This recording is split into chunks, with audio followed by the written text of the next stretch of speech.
Hola, chicos. So I just wanted to take us through sort of the notes that we've been covering the first couple weeks of school, make sure we're feeling comfortable, and talk about some of the things I've seen based on some of the work you've been doing in class. So we have three questions to ask somebody what their name is. And so we have this, ¿Cómo te llamas? ¿Cuál es tu nombre? ¿Y quién eres? And so each one sort of has its own response, right? Me llamo, or sometimes you'll hear people kind of bite into that me llamo. Mi nombre es, so sometimes we're confusing the me and me. So the me goes with llamo, the me goes with nombre. Also, sometimes this word es we see sometimes accidentally gets used here. So it's sort of this mesh of those two. So try to keep those two separate. And then more of our quién eres, who are you? Think about if you were, buzzing into a building, they might ask, quién es, which is sort of the formal version of that. You would respond back by saying soy and your name. Soy Jimmy, soy Diane. So just keep in mind those differences. And then we had two questions to maybe ask somebody to spell that, right? So, ¿cómo se escribe? ¿Cómo se deletrea? They both mean the same thing. They're looking for you to spell using that alphabet. Now, don't forget we had flashcards with that audio. So if you're still struggling, like, hey, what does an H sound like?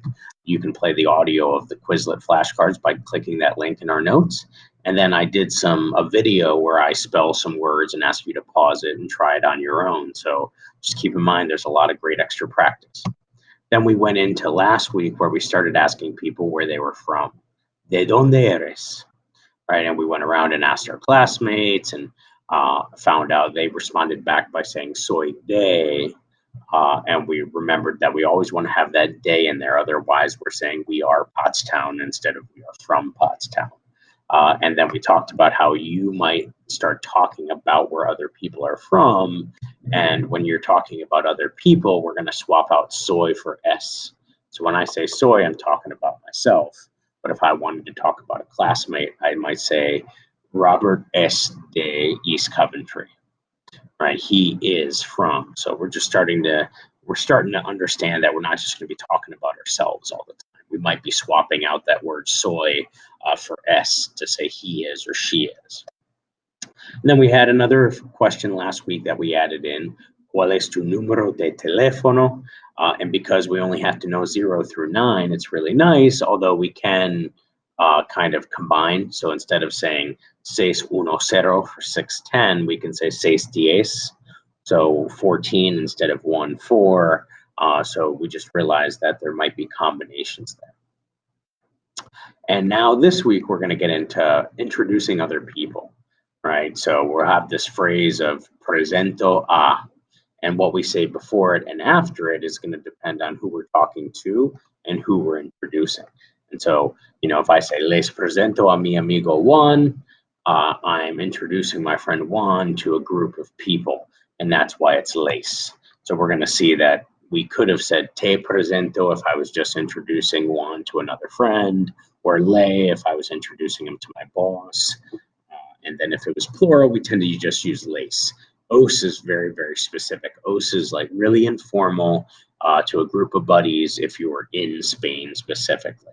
So it's worth mentioning because if we're studying Spanish and Spain does something, we should probably at least pay attention to the fact that it exists, even though you could get away with just saying les if you're presenting to a group of people. And then the next logical step after you introduce is to shake hands and say nice to meet you, right? Whether it be mucho gusto, un placer, encantado.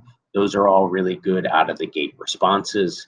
And then we have a couple that if somebody starts the exchange and you want to say back, nice to meet you, you can say igualmente, right? Same, me too. It's also nice to meet you. Or el gusto es mío, the pleasure's all mine. So those are a couple logical responses that we'll continue to talk about as we introduce classmates to other classmates.